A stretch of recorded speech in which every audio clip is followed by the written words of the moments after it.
শিয়ালটি সবজি 098 উড়ি করতে গিয়ে ধরা পড়ে গেল। ছাগলরা তাকে বোঝালো যে চুরি করা অহংকারী হাতিটা ভাবতো শক্তি সব, কিন্তু ছোট্ট টুনটুনি সহজেই তাকে বেঁধে ফেললো। শোনো সোনামণিরা, ভাগ করে নেওয়ার মধ্যেই আসল আনন্দ, এতে সবার মন ভরে যায়। শিয়াল বুঝলো যে জল বাঁচানো কতটা জরুরি। মনে রেখো, জলই জীবন, এটা এসো বন্ধুরা, পহেলা বৈশাখ উদযাপন করি। নতুন বছর সবার জন্য আনন্দ আর ভালোবাসা নিয়ে আস। আমাকে ক্ষমা করে দাও বন্ধু, আমি খুব ভুল করেছি। ঠিক আছে, মনে রেখো, ক্ষমা করাই সবচেয়ে বড় গুণ। আর এভাবেই শিয়াল বাঘকে বোকা বানালো। মনে রাখো, ভয় দেখিয়ে চালাকি করা যায়।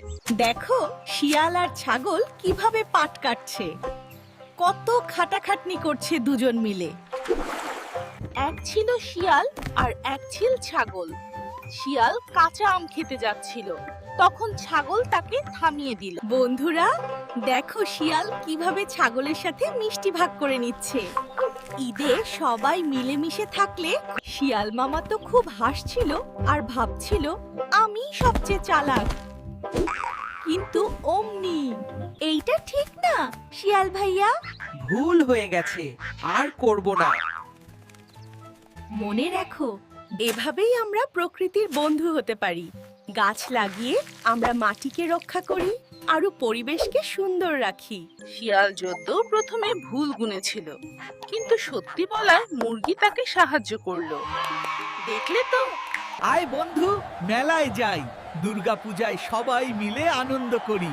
সবার জন্য মেলা খোলা, এটাই আসল। দুধের ধারা নামছে, সোনা ঝিলিক দিচ্ছে, গ্রামের গান গাই, মন ভরে যায়।